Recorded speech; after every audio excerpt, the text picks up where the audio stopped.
Despite the Federal Reserve signaling higher for longer interest rates, the private equity market is showing some strong potential for 2024, at least according to our next guest. Joining us right now with his outlook is Ariel Alternative Investments Chairman and CEO Les Brun. And Les, let's talk about this. I love your thought process on this.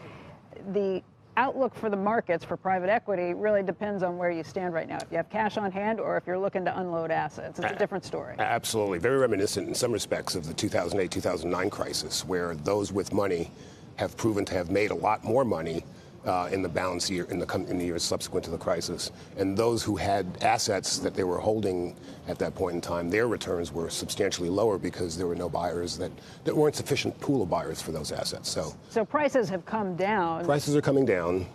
Does that mean there's a lot of bargains right now, or you think the prices have some I think to drop? There's still a bit of a mismatch between seller and buyer expectations.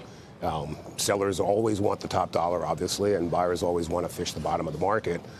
But I do think that given the current interest rate environment, valuations will continue to come down. As people run out of cash and need to do a transaction in order to continue their growth, they're going to have to find ways to do those transactions at valuations which are lower than they might otherwise have expected. And part of that is what you could get in the equity markets is maybe below what people had thought before. There's not a lot of certainty there, but it's also if you've got any assets that need to be renegotiated in terms of existing loans that you have out or anything, that all puts some pressure on. Yeah, look, traditional companies are having a difficult time finding financing at rates which are attractive or that allow them to execute their plans. And so as a consequence, transactions are getting done either with greater amounts of equity or at lower valuations. It's got to be one or the other.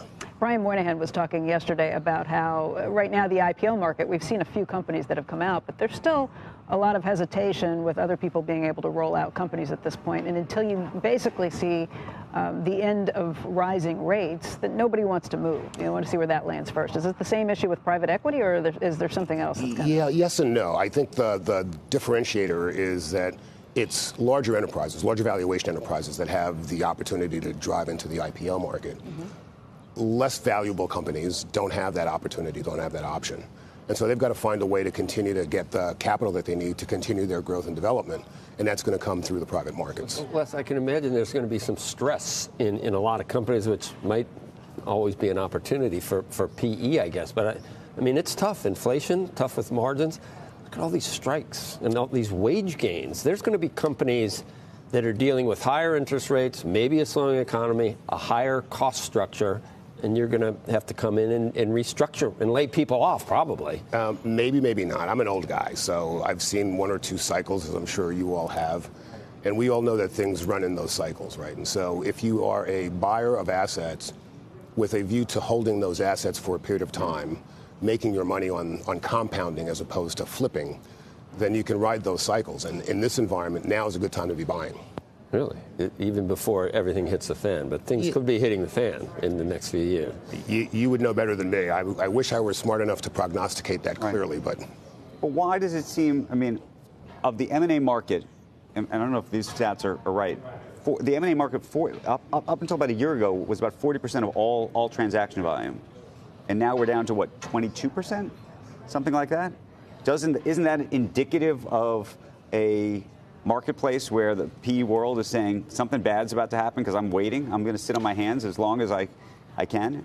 You've got PE asset owners that are waiting because many of them are fortunate enough to benefit from covenant-light financing, so they're not at any risk of defaulting on their financing as long as they can make their interest payments.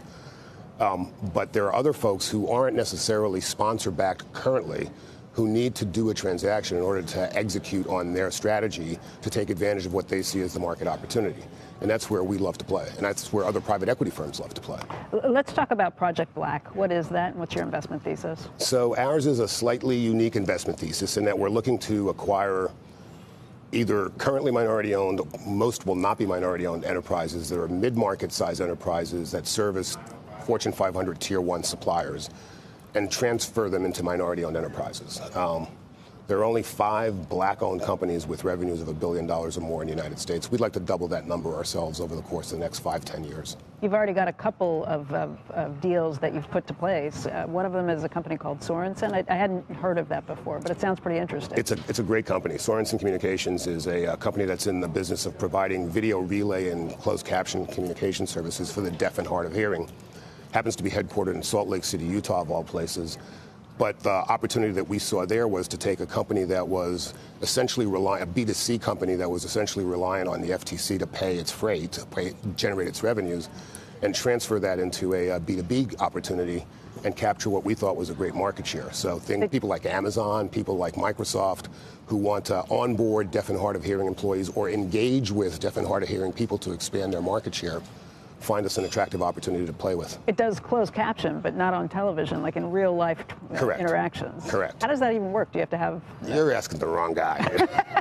I just buy them. I don't run them. And if you have other targets, like what other types of targets? Maybe the other project that you're working on? So we're looking at a variety of different enterprises in a variety of different spaces. We've narrowed our verticals, our areas of interest, to about 8. And those 8 areas are driven by conversations we've been having with the Fortune 500 procurement folks in terms of where it is that they see increasing their spend, who would they like to have as a better provider. In some instances, there are companies that they're already dealing with that they think would be advantaged with either greater access to capital or better management talent that represent opportunities for us to acquire and grow.